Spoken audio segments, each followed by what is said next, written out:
Jovem Pan Especial. Coronavírus. Olá, seja muito bem-vindo. Está começando o especial Jovem Pan Coronavírus. Eu sou Lívia Fernanda e aqui você acompanha o que foi destaque nesta sexta-feira, porque a Jovem Pan não para. O sistema Infogripe, que monitora os casos e mortes por síndrome respiratória aguda grave no Brasil, aponta uma retomada da tendência de crescimento em diferentes regiões do país.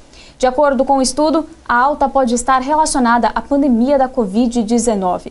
A Jovem Pan conversou com o pesquisador da Fundação Oswaldo Cruz e coordenador do sistema Infogripe, Marcelo Gomes, que detalhou esses números. Vamos acompanhar. Doutor, no começo da pandemia, muita gente que acabou morrendo, acabou tendo no registro de óbito o registro de síndrome respiratória. O que faz a Fiocruz constatar ainda essa situação? Muita gente continua sendo enterrada dessa maneira. E por que esse aumento? Qual é a relação, a certeza dos pesquisadores da relação com a Covid nesse momento?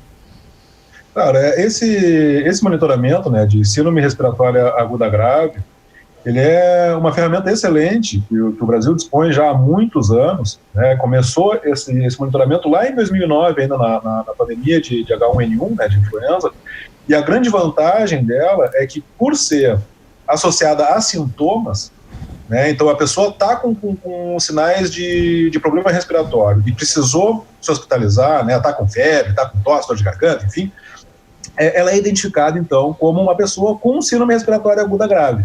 Né? E aí depois é feito o exame laboratorial para identificar se é influenza, se é o novo coronavírus.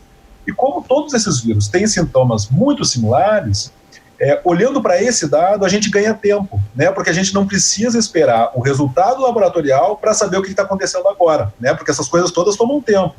E aí o que a gente reparou, né, já lá em começo de março ainda, é que justamente teve um crescimento estrondoso, né, nos casos dessa síndrome, né, e foi acompanhado de uma mudança muito significativa no perfil da faixa etária dessas pessoas, né, porque historicamente a gente via casos, um número muito grande de casos em crianças pequenas e adultos acima de 60 anos.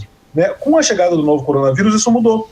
Nesse dado, passou a ter muitos adultos também ali na faixa de 30 anos para cima, né? E isso já era um indicativo, né, de que esse sistema, esse monitoramento, era sim capaz de identificar os novos casos de coronavírus, mesmo sem ter já o exame laboratorial, né? Isso já está muito claro, né? E a gente está vendo então esse padrão de crescimento muito forte e que infelizmente ainda se manteve.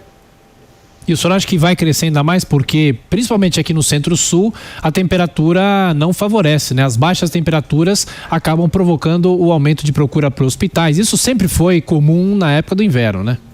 Claro. Isso é uma preocupação muito grande que a gente tem que ter, né, ainda mais, né, nesse momento, porque qual é a situação de agora que nós estamos vendo nesses dados? Né? Primeiro, a região sul, as regiões sul, Sudeste e Centro-Oeste, elas ainda apontam para uma manutenção do crescimento no número de novos casos de síndrome respiratória aguda grave.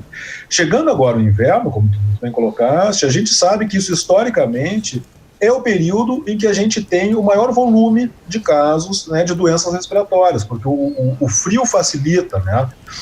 A gente interage mais em ambiente fechado, enfim. Felizmente, o distanciamento social, que a gente está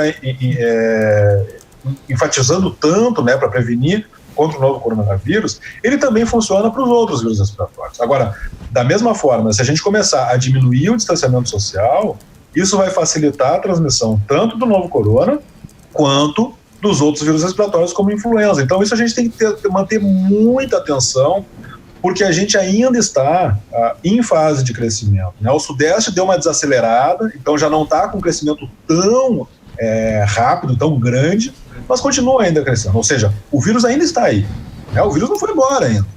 Então ele ainda está circulando, a gente está chegando no período de maior atividade de vírus respiratórios nessas regiões, né, mais frias, então a gente tem que ter muito cuidado, a gente tem que ficar, né, com o dedo no pulso, né, em relação a esses dados, né, para acompanhar constantemente qualquer medida que a gente fizer, seja de aumentar ou diminuir o distanciamento social, a gente tem que ficar com o olho grudado nesses dados de casos de doenças respiratórias, hospitalizações, né, para justamente ver o impacto que está tendo, né, se isso vai aumentar ou diminuir. E o que a gente tem visto, infelizmente, é que sempre que a gente vê notícias, né, ou dados que mostram que está diminuindo a adesão da população ao distanciamento social, isso, na maioria das vezes, vem acompanhada de, nas semanas seguintes, uma retomada do crescimento acelerado no número de novos casos de síndrome respiratória aguda grave. Então a gente tem que ficar muito atento. Isso ainda não passou, a gente ainda está numa fase muito preocupante. Doutor, aqui é a Kalina que está falando, bom dia. O relatório fala em ampliar o isolamento social, mas como que isso é possível com tanta pressão em relação principalmente à economia? Como manter as pessoas dentro de casa? Claro, isso é aquela coisa, né? O nosso trabalho em particular é um trabalho de epidemiologia e saúde pública, né? Então, obviamente, o nosso foco é o foco epidemiológico.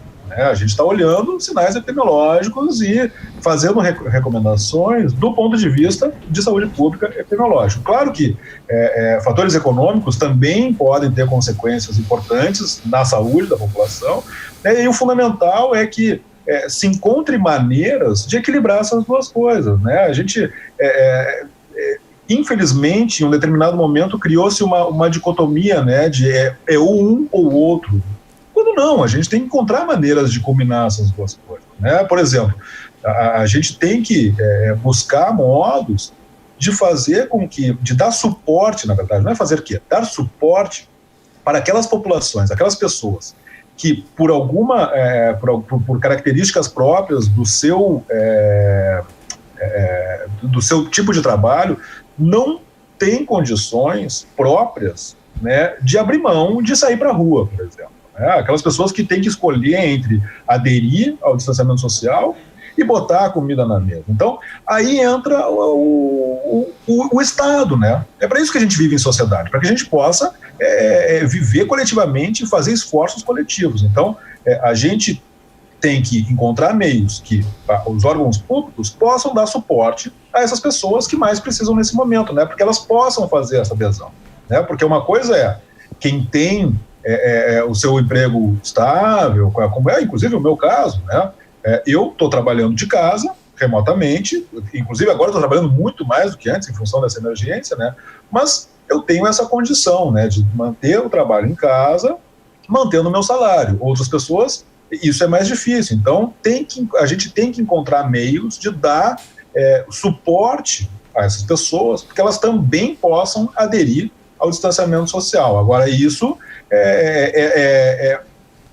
combinação de forças, né? Combinar os especialistas da área de saúde pública com os especialistas da área econômica para encontrar a melhor solução, o melhor meio termo, né? Para que nem um lado nem o outro sofra em demasia. O chamado PL das fake news deve ir à votação na semana que vem, de acordo com o presidente do Senado, Davi Alcolumbre.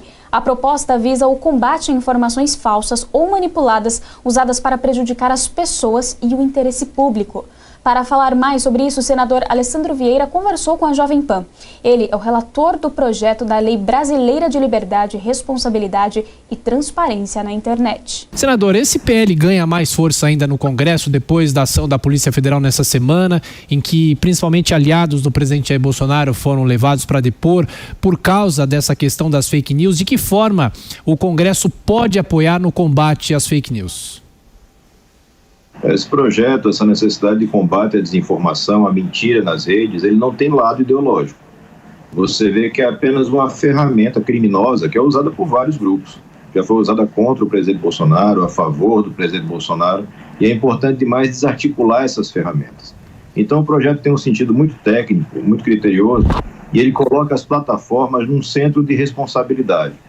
Eles ganham bilhões de dólares com essa movimentação de informação, sem nenhuma preocupação se ela é falsa, verdadeira ou se ela prejudica as pessoas.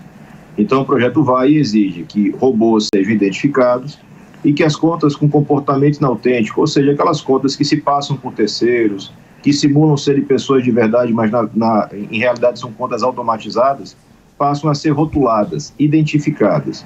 E tudo isso com um processo muito claro de transparência e de direito e defesa do usuário. Hoje as plataformas derrubam conteúdo, cancelam perfis sem nenhum tipo de direito de resposta ou notificação prévia. O projeto vem e corrige essa situação. Senadora, a pergunta agora de Josias de Souza, que está justamente em Brasília. Josias. Senador, o risco desse tipo de debate é, a pretexto de coibirmos uma anomalia, a gente permitir ou abrir brechas para a censura. Qual é a segurança que nós temos de que esse debate, com esse projeto, não incorrerá nesse risco? Qual é a segurança que temos de que não haverá censura? A grande garantia está no fato de que o projeto não exige em nenhum ponto a retirada de conteúdo, não impõe retirada de conteúdo. É importante lembrar que hoje as plataformas já fazem isso. Fazem com autoridades, com pessoas comuns, sem distinção e fazem principalmente sem transparência. O que a gente cria com o projeto? E a gente vem ouvindo muito a sociedade, os defensores dos direitos civis, da liberdade de expressão neste ponto. A gente cria todo um processo para que isso aconteça. Então, se o Josias faz um comentário, uma postagem, e alguém denuncia, ou a própria máquina, o próprio sistema aponta que tem ali algum conteúdo falso ou desinformativo, se abre um processo de verificação transparente, com direito de resposta, um direito de defesa, direito de recurso. A democracia chegando na rede e colocando quem ganha muito dinheiro com isso numa posição de assumir responsabilidades. O Marco Civil da Internet foi muito importante, ele cuidou de questões ligadas a danos individuais. Só que hoje a desinformação na rede ganhou um caráter de organização criminosa. Você tem uma pessoa que bola uma ideia, designers que vão criar os memes, as figuras, as mensagens e redes automatizadas para disseminar, para distribuir esse conteúdo. E isso tudo acontece e a pessoa recebe a mensagem sem saber dessa máquina que trabalha por trás. O que o projeto faz é dar transparência. Todas essas informações precisam ser claras para o usuário final. Ele tem que saber que está conversando com a máquina, ele tem que saber que alguém pagou para que aquilo fosse feito, produzido e disseminado. O que está se vedando, buscando proibir, não é a opinião de ninguém, pelo contrário. É vedar que você faça o uso destas ferramentas para desinformar o cidadão, sem que ele consiga compreender no que ele está enredado. A gente tem muita tranquilidade com relação à proteção da liberdade de expressão, até porque é um valor constitucional. Nenhuma lei poderia ter o condão de afetar ou atacar esse direito que é individual, essencial brasileiro. Senador Alessandro Vieira, pergunta de Rodrigo Constantino, que está nos Estados Unidos. Constantino. Bom dia, senador. Pois é, aqui nos Estados Unidos está na ordem do dia, porque o presidente Trump assinou um decreto nessa noite, e ele aponta e vem apontando aquilo que todos nós atentos já sabemos. Existe um filtro ideológico nas redes sociais que penaliza a direita, que persegue de alguma forma desmonetizando ou taxando de fake news aquilo que tem conteúdo mais conservador e poupando a esquerda. Ele cita inclusive o exemplo hoje da China em relação à pandemia, e a gente sabe que isso acontece. A pergunta que eu lhe faço é: eu entendo a preocupação com a origem, por atestar que é um robô, por exemplo, ou que não é um indivíduo reconhecido, mas sobre conteúdo, senador, quem decide o que é ou não fake news? Não tem o risco de criarmos uma agência, uma reserva de mercado para agências de checagem de fato, enquanto que o julgamento deveria caber ao próprio usuário e não a esses filtros que também podem ter um viés ideológico? Em uma democracia, Rodrigo, em última instância, quem decide o que é verdade ou não é o judiciário. Isso não é retirado por nenhum projeto. Vamos pegar esse exemplo da situação da postagem do presidente americano Donald Trump. Se essa lei que estamos apresentando, defendendo, estivesse em vigor, ele seria notificado e teria um espaço na própria plataforma para se defender, para provar o seu ponto, para argumentar com relação àquilo. Então não existe nenhum tipo de risco de você ter uma atitude de censura. A gente está ouvindo muito essa preocupação de que as agências de verificação de fatos ou as próprias plataformas assumiriam uma espécie de Ministério da Verdade.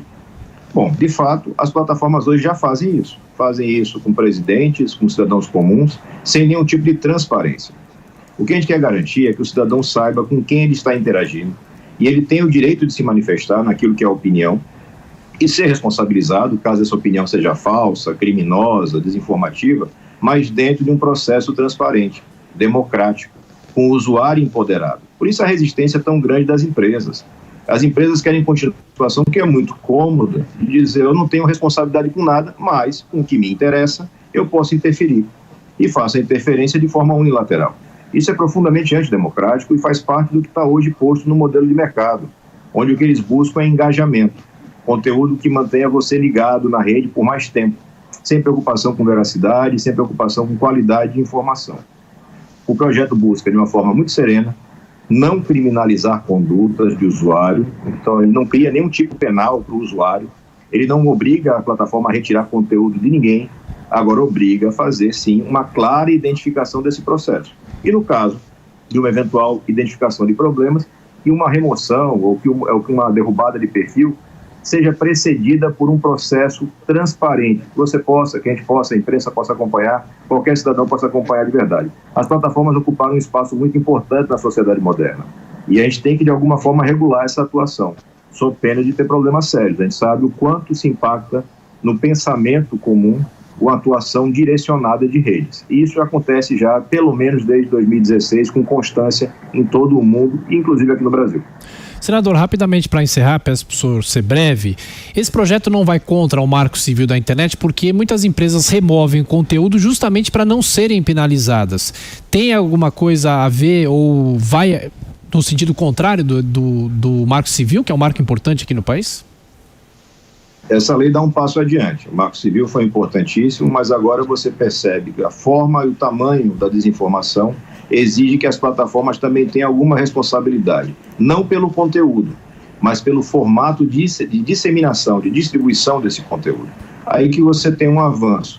É uma percepção de como funciona o algoritmo, como funciona esse mercado, quem ganha dinheiro com isso, quem paga. Isso tudo tem que estar transparente para quem está consumindo lá na ponta. O jornalismo, quando divulga uma notícia, uma matéria, tem responsabilidade. O cidadão que divulga a sua opinião também. As plataformas que ganham com a circulação precisam também ser responsabilizadas, mas de uma forma equilibrada e, especialmente, muito transparente. Com a pandemia de coronavírus, cartórios do Brasil inteiro passam a fazer divórcios e escrituras de compra e venda de imóveis por videoconferência. Para detalhar como isso funciona, a Jovem Pan conversou com o Andrei Guimarães, diretor do Colégio Notarial do Brasil. Andrei, a nova plataforma e o regramento dos serviços online foram instituídos pelo Conselho Nacional de Justiça. Quando a plataforma estará de fato disponível e quais serviços, além da compra e venda de imóveis, serão feitos? Lívia, posso dar um passo para trás um pouco e falar uma pequena questão, assim. Todos os atos com a pandemia, vários provimentos foram expedidos, vários tribunais de justiça regulamentaram e de forma louvável, mas havia uma falta de uniformização e há uma necessidade, portanto, assim, de ter uma uniformização nacional. Foi justamente isso que o Conselho Nacional de Justiça fez, e com sensibilidade do ministro Humberto Martins, e hoje nós conseguimos estabelecer uma maneira de se fazer os atos notariais na internet, de forma remota, digital, ou seja, um verdadeiro divisor de águas e a colocação do notário, dos cartórios de notas no século XXI. Passando, então, para da sua pergunta especificamente, a plataforma hoje ela já está online, ela não tem todas as suas operacionalidades, todas as suas funcionalidades ainda desenvolvidas, requer aí pelo menos mais uns 10 dias, mas hoje já podem ser feitos, por exemplo, como você falou, divórcio, inventários, separação, compra e venda, doação, todos os atos relacionados a imóvel, pacto antinupcial, testamentos, isso tudo já pode ser feito de maneira remota, ou seja, a pessoa já em sua casa, verificando, participando do procedimento de formação do seu ato, ela pode, no final, manifestar a sua vontade através de videoconferência e uma assinatura eletrônica, notarial. Ao final, ela fecha esse ato, essa videoconferência, vai ficar arquivada, a sua vontade fica garantida e mandamos para ela o ato notarial também por via eletrônica. Andrei, Marcelo Matos também está presente conosco aqui na entrevista. Matos. Olá, Olá, Andrei, prazer tê-lo conosco aqui na Jovem Pan. Andrei, eu queria saber com você se houve uma mudança em relação, principalmente ao inventário. Nós tivemos uma lei que foi aprovada primeiro pelo Senado, depois pela Câmara, e seguiria para a sanção do presidente Jair Bolsonaro, uma lei que seria provisória até o final do ano, para tratar de temas aí do direito privado em relação à pandemia do coronavírus, aquela que proíbe o despejo e também abrangeria o inventário, porque hoje, né, a lei em vigor, a pessoa tem que entrar rapidamente, dar acesso a esse inventário e muitas vezes as famílias nesse momento de crise não teriam condições financeiras até para dar esse acesso. Queria saber se houve de fato essa mudança e também da possibilidade, evidentemente, de fazê-la, essa alteração e também dar o acesso agora via internet, via conferência, como vocês estão sendo autorizados agora. Sim. Marcelo, prazer falar com você, bom dia. Realmente tenho conhecimento da lei, nós analisamos esse projeto de lei de autoria da senadora Anastasia. O inventário hoje em dia, com o advento, com esse grande problema que a gente está tendo da pandemia, e a dificuldade das pessoas de deslocamento, isolamento social e assim por diante, o prazo que exigia para fazer inventário acabava sendo difícil de ser cumprido. E justamente por isso, nesta proposta legislativa aprovada, ela prevê o término desse prazo. Então, nesse sentido, e o prazo, esse prazo imputava uma multa com relação ao imposto de transmissão causa-mortes, imposto que a pessoa paga para transferir a herança. Então, nesse sentido, foi retirado esse prazo e a pessoa terá mais tempo. Isso também facilita o nosso lado, facilita a realização deste ato. Por quê? Porque agora nós podemos fazer esse inventário também de forma digital. Seria importante dizer que a pessoa procura o cartório do local do imóvel ou o cartório de seu domicílio, do seu município. Pode procurar, estou falando procurar, mas no sentido geral, internet, e-mail, WhatsApp, ou seja, procura o cartório, alinha os documentos, os fatos, o que deseja, a sua vontade, é agendada essa videoconferência e a comprovação da sua vontade por essa videoconferência e assinatura eletrônica. Então, puxando um pouco o gancho da sua pergunta, essa decisão, esse provimento, ele chama provimento 100, ele decorreu de um procedimento de 2017. Então, por isso que ele, ao contrário de outros provimentos, outras decisões do CNJ, ela não é só apenas para esse período de pandemia. Ele se aplica após a gente passar por essa grande dificuldade que estamos vivendo.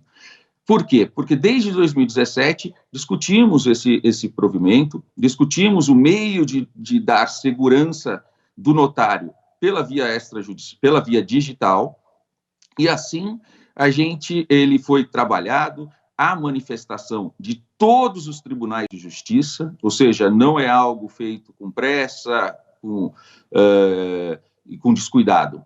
Houve manifestação de entidades, de todos os tribunais de justiça pelas suas corregedorias gerais, e aí, posteriormente, chegou ao amadurecimento da expedição desse provimento. Isso deu segurança ao CNJ para que ele pudesse expedir um provimento definitivo. Então, puxando esse gancho e reafirmando a sua pergunta, realmente, hoje o inventário não tem mais este prazo, provisoriamente não tem esse prazo, e pode ser feito também de maneira remota, à distância.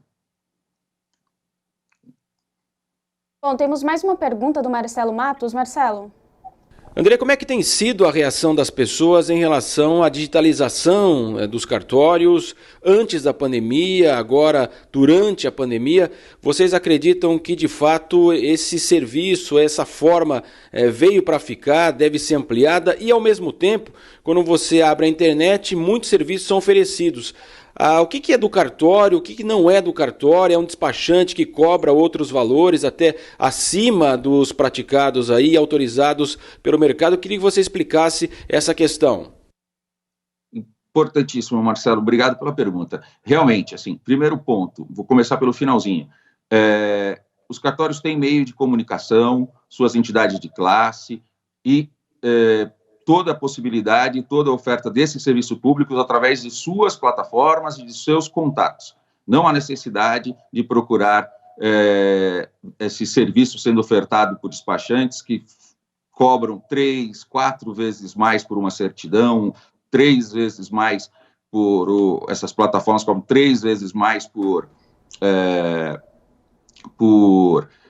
os atos e assim por diante. Esse ponto é essencial a afirmar para que a população saiba. Essas plataformas de intermediação, elas tornam o serviço prestado pelo cartório muito mais caro e não são vinculadas aos cartórios, aos notários e aos demais tipos de cartórios também. Com certeza, Marcelo, nós temos um impacto enorme da tecnologia em todas as atividades, na atividade de jornalismo, da atividade médica e assim por diante.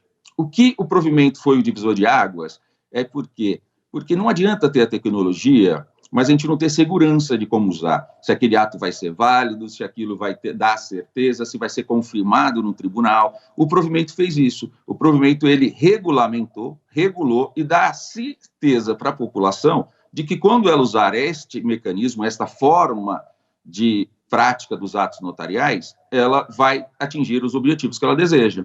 Ou seja, este ato é válido.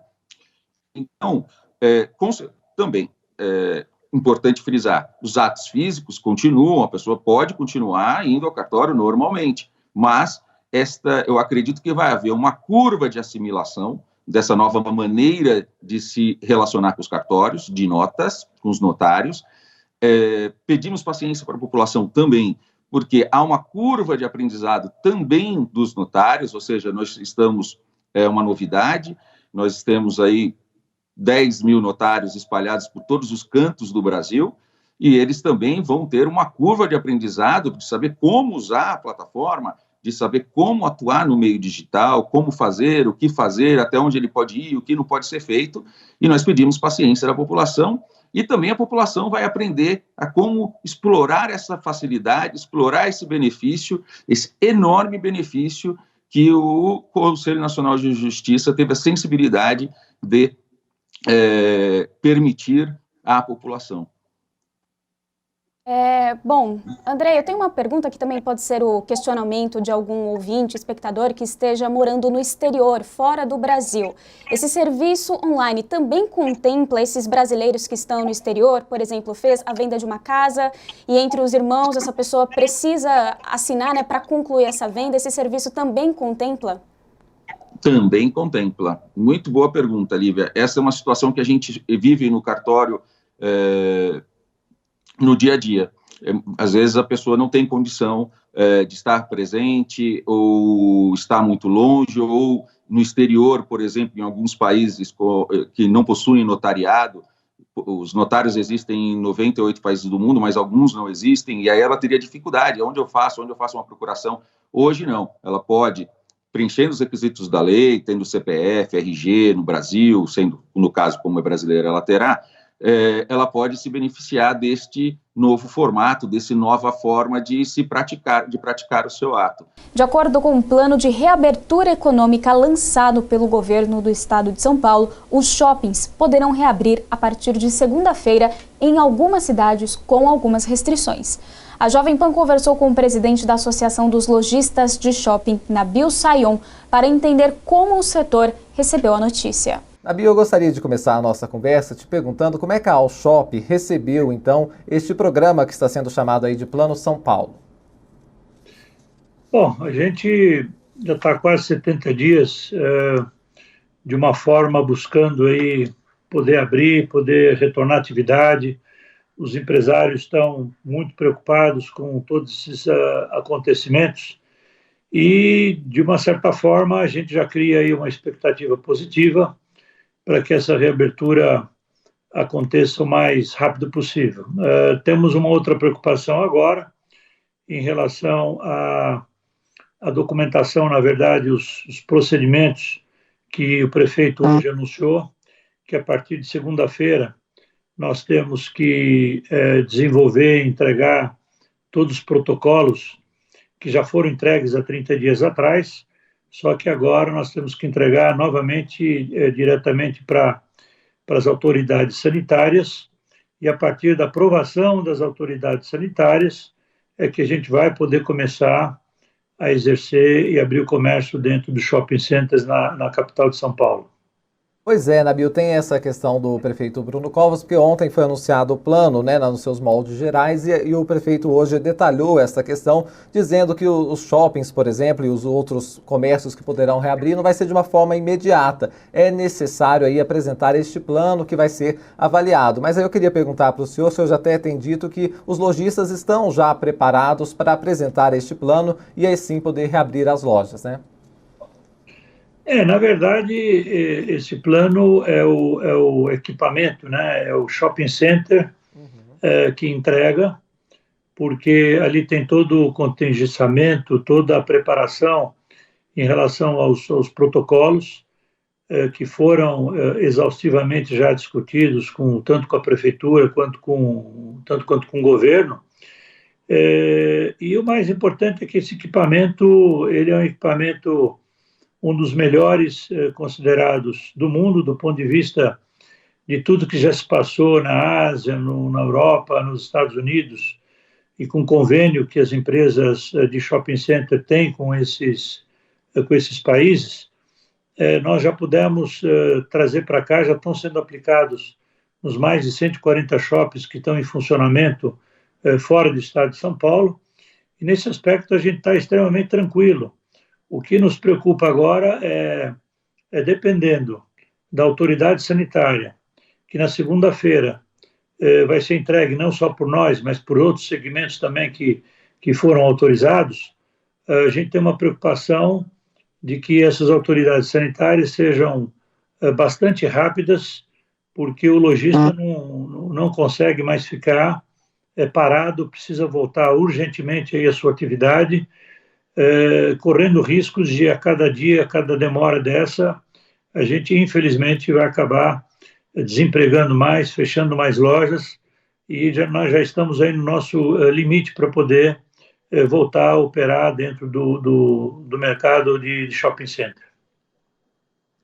Para a gente são 70 dias fechados, né? Eu queria explorar essa questão da economia, mas antes de fazer uma pergunta em relação específica aqui à cidade de São Paulo. Havia a expectativa, né, de que a partir de 1º de junho houvesse mesmo uma flexibilização no estado de São Paulo, levando em consideração as diferenças, né, de cada região do estado tão grande. Mas causou uma surpresa a capital paulista estar, né, nessa possibilidade de flexibilização. A Alshop esperava também que a capital pudesse já reabrir alguma parte agora, ou se pensava mais em regiões do interior do estado?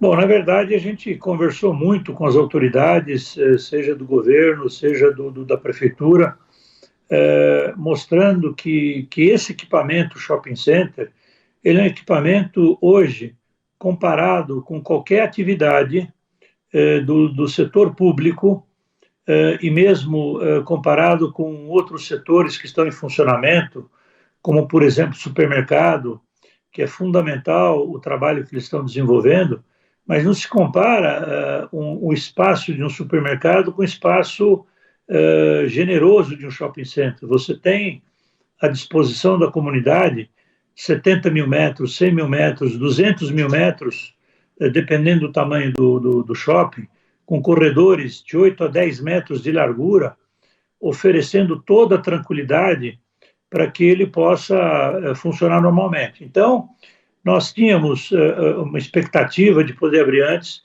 mas na medida em que o governo se posicionava e o prefeito se posicionava de uma forma dizendo que São Paulo está com problema de leito, que São Paulo tem muitas mortes e tudo que nós acompanhamos e toda a sociedade acompanhou, então a gente tinha a expectativa de que o interior fosse ter um primeiro início para depois vir para a capital, apesar de todos os nossos pedidos. E, para nossa até surpresa, de uma certa forma, apesar de toda a insistência que nós tivemos, eu acho que teve o bom senso do prefeito, teve o bom senso do próprio governo, de que efetivamente esses equipamentos, não só em São Paulo, mas principalmente nos municípios e que tem possibilidade de abrir, tem que abrir o mais rápido possível e, de uma certa forma, juntar com 140 e poucos shoppings que já estão abertos e a gente poder fortalecer e começar a pensar um pouco também na economia, porque tem, infelizmente, muita gente morrendo do ponto de vista econômico, do ponto de vista de saúde também, e já vem em boa hora essa abertura. A gente só espera que a Prefeitura tenha agora agilidade suficiente para que a gente possa abrir rapidamente e a gente não demore mais uma semana, 10 dias para essa reabertura. Os protocolos estão prontos, já demos entrada nos protocolos e a gente pede, então, agora encarecidamente para que a equipe que vai analisar novamente esses protocolos nos atenda de uma forma muito rápida para que a gente possa exercer a nossa atividade, obviamente, de imediato, pelo desespero do setor, do varejista, do pequeno empresário, que está sofrendo muito e, infelizmente, muitos também não vão voltar porque já não tem mais condições de volta, já desempregaram e já praticamente vão rescindir seus contratos e já não voltam mais na abertura, infelizmente.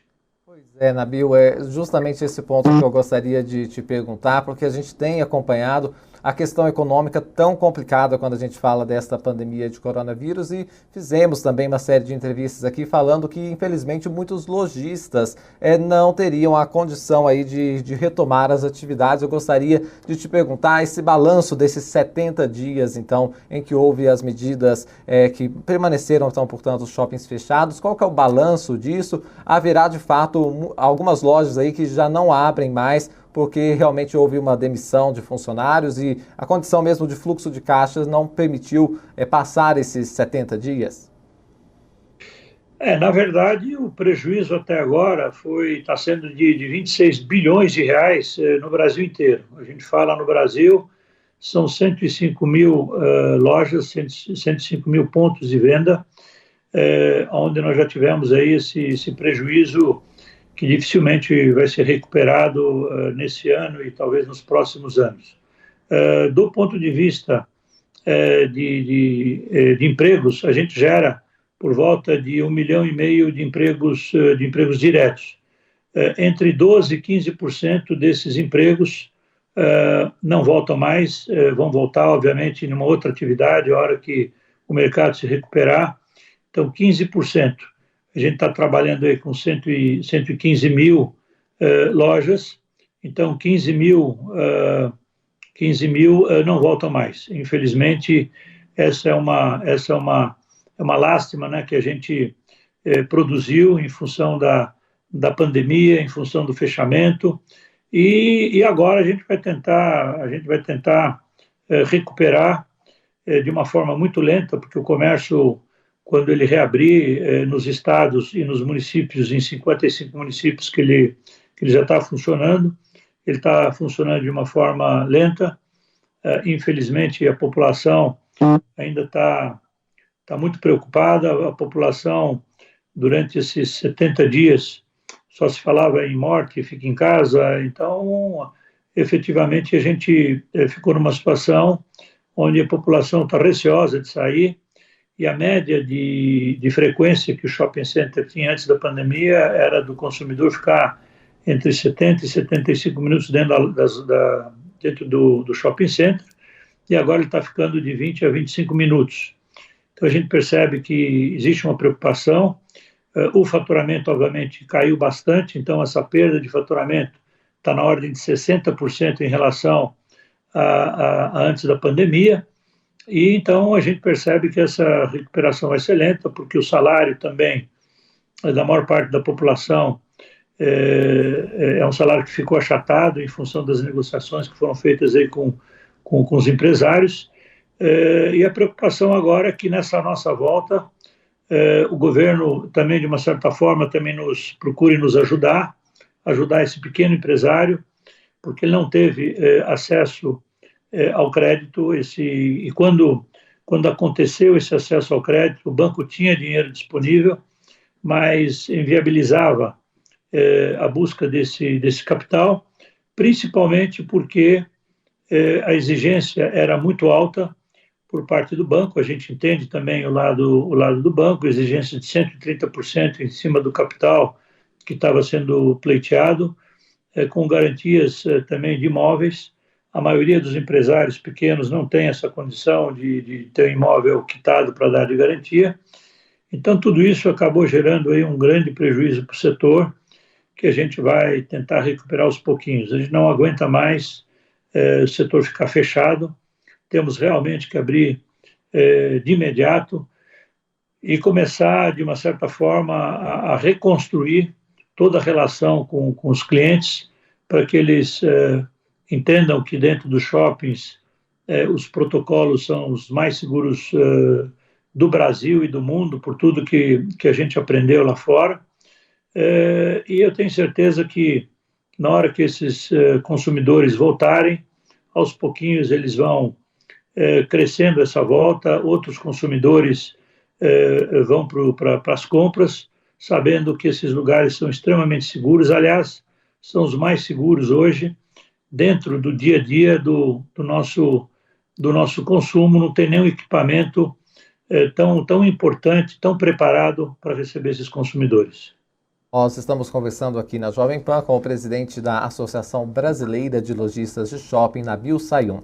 Nabil, eu queria aproveitar para te perguntar também, a gente falou aqui no Pan News há um tempo já de uma pesquisa que saiu, perguntando o que as pessoas sentiam, né, mais falta durante a pandemia, e muitos falaram que era justamente dessa relação de consumo, de fazer compras, né? As pessoas, enfim, sentem falta também dessa dinâmica social que de repente foi parada aí por causa do coronavírus. Mas o senhor colocou também um dado muito interessante, que o tempo de permanência das pessoas nos shoppings que já estão abertos diminuiu também, né? Então tem este dado que mostra que as pessoas, de fato, já indica que essa retomada vai ser de uma forma muito lenta. Quer dizer, é um início, é uma reabertura, mas não se pode pensar aí que a partir do momento que o protocolo for aprovado, que vai voltar ao movimento normal, né?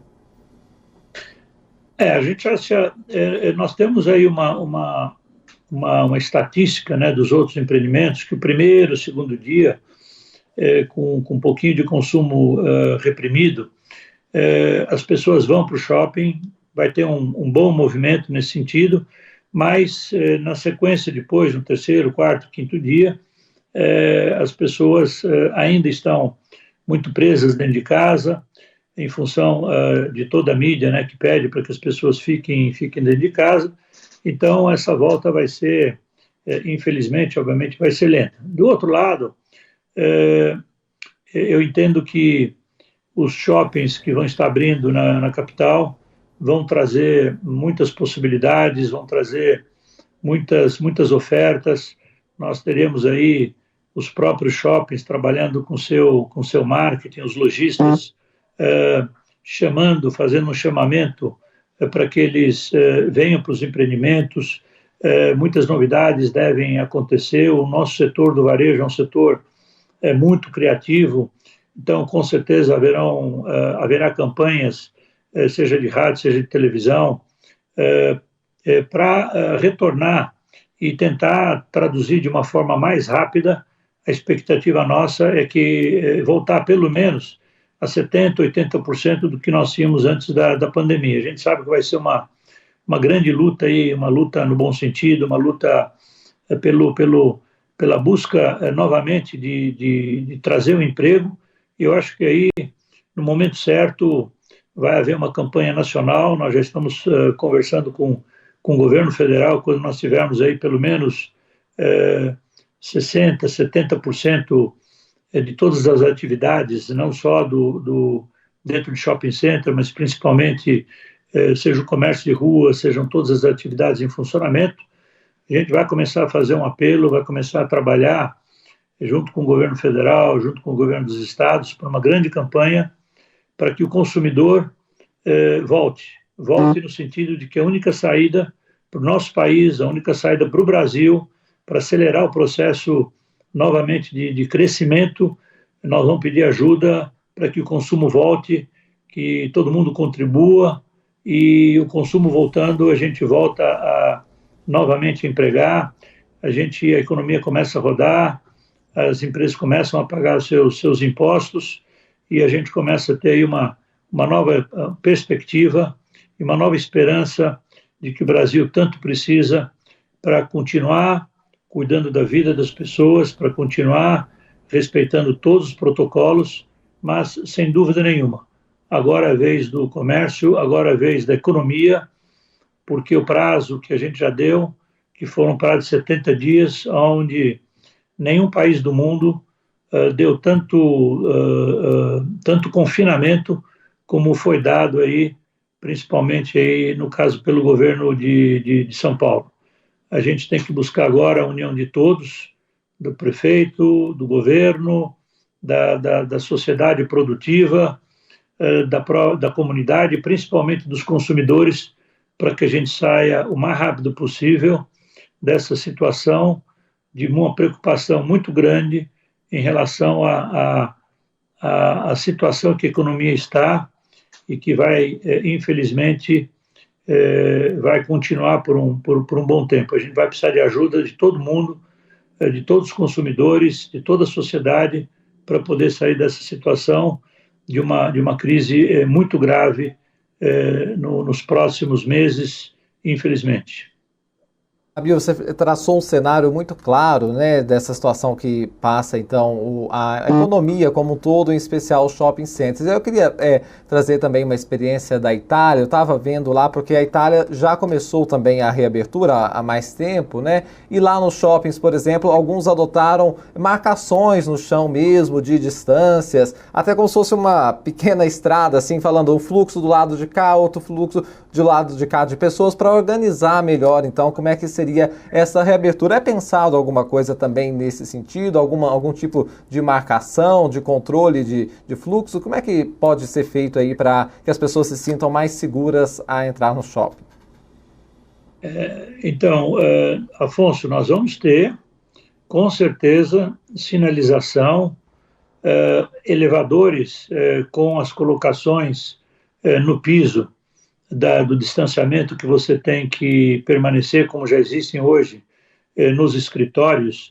Ainda hoje eu tive num dos escritórios ali na região do Morumbi, entrei no elevador, um elevador amplo, onde você tinha espaço para 4 pessoas e cada uma num ponto, quer dizer, a sinalização já estava no piso, que é um protocolo que os shoppings já tem dentro dos 23 itens colocados, o distanciamento muito bem posicionado, com respeito. Nos caixas, você vai ter as maquininhas plastificadas e a cada utilização dessa maquininha, a limpeza com álcool gel. Você vai ter as faixas dentro das lojas do distanciamento quando você for fazer o pagamento. As caixas vão estar com luvas para receber, todas eles vão estar, seja o cliente, seja o operador da loja, o próprio funcionário da loja, estarão com máscaras, álcool gel à vontade para todo mundo. Ao longo do shopping, dentro do shopping, vão ter uma série de lavabos para que você possa exercer no momento que você quiser lavar suas mãos. Você tem dentro desses empreendimentos o alto-falante, que a cada hora vai estar ajudando, relembrando sempre todos os procedimentos importantes que você tem que ter. Nós vamos ter aferição na entrada da temperatura das pessoas. Então são 23 itens extraordinários do ponto de vista de segurança, e a gente repete, o consumidor, na hora que ele entrar nessa reabertura da atividade comercial dentro do shopping, ele vai conversar com os seus amigos, vai falar no WhatsApp, que vai ficar impressionado com a estrutura que os shoppings já estão preparados, baseado em todas as experiências que a gente teve. E termina aqui essa edição do especial Jovem Pan Coronavírus. Obrigada pela audiência e até mais. Jovem Pan